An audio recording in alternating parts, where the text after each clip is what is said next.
Good morning, everyone. My name is Gideon Lukia Giannakopoulos, and I'm a Sunday school teacher at St. Nicholas Church at Marrickville.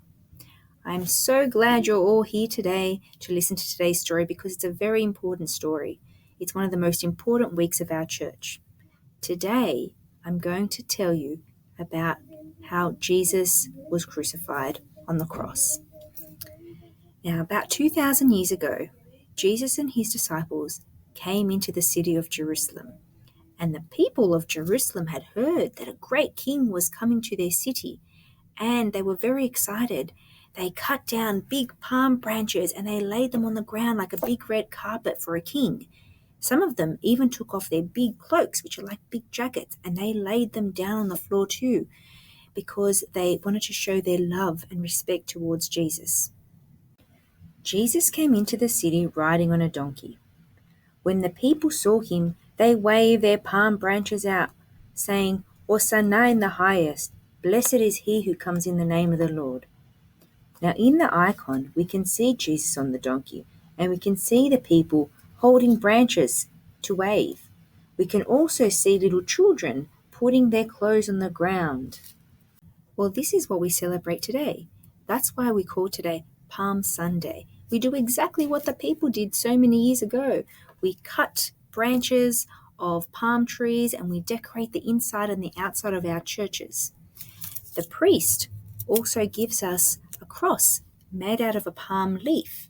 Some of you may have one. Some of you may even have made one at church or at home. And if you have one, you can hang it on the front door of your home to show just how much you love Jesus. When Jesus came into the city, many people came to him, and he healed them and spoke to them about God and about the kingdom of heaven. The Pharisees and the high priests were watching this and were not happy that the people in the city listened to Jesus and believed in him. They were angry and they wanted to kill him. Jesus, of course, knew this, and a few days later asked his disciples to prepare a room to have a final meal together. We call this the Last Supper. Some of you may have seen this icon before. Can everyone see the plate with the bread on it and the cup of wine? At the Last Supper, Jesus took the bread, blessed it, and shared it with all his disciples, saying, "This is my body."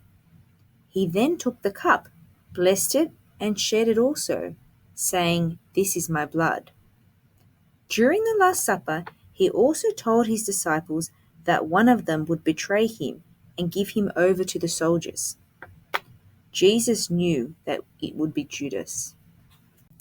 So after he had the Last Supper with his disciples, he took a few of them and went to the Garden of Gethsemane, a quiet place for him to pray to his Father. Now after a while, Jesus heard some noise and he looked and he saw people coming with sticks and swords. It was the chief priests and soldiers and his disciple, Judas. They had come to take him. Judas had told the soldiers that the man they were to arrest was the man he was going to kiss. Judas then went up to Jesus, said hello, and kissed him on the cheek. Can everyone see in the icon all the soldiers holding their sticks and their swords, and Judas in the middle giving Jesus a kiss on the cheek? At that moment, the soldiers immediately grabbed Jesus.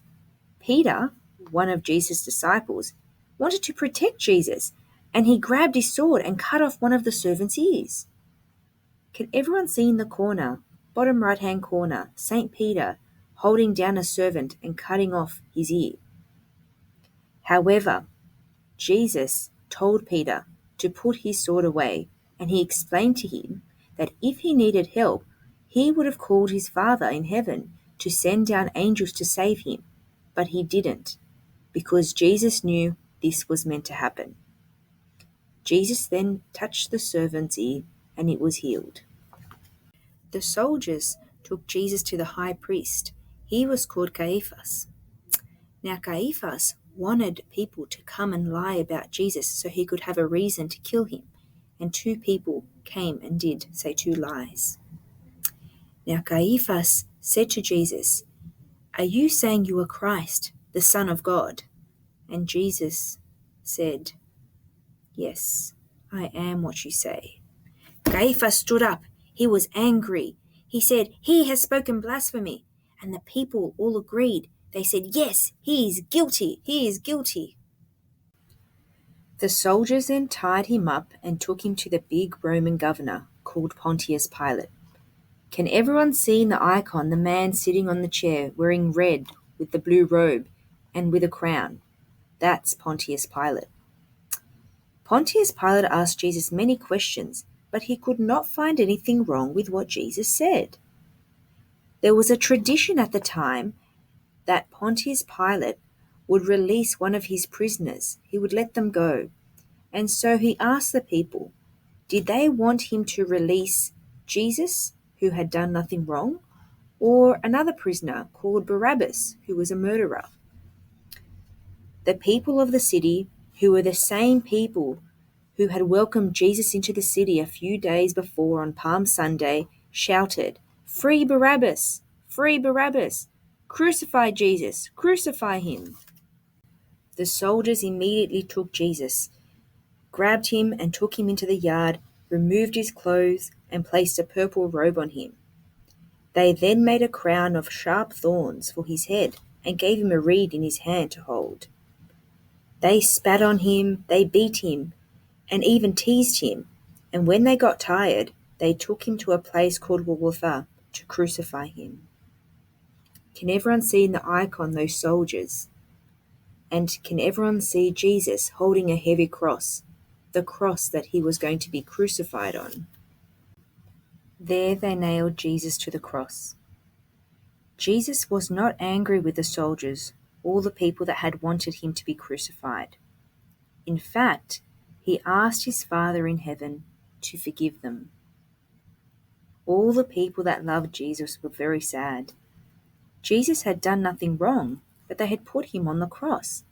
But he did this so we can all understand how much he loves us. The next day, Jesus' disciples took him down from the cross and placed him in a tomb.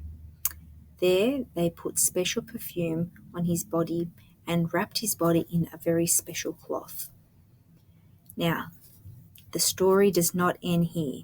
3 days later, something amazing happens.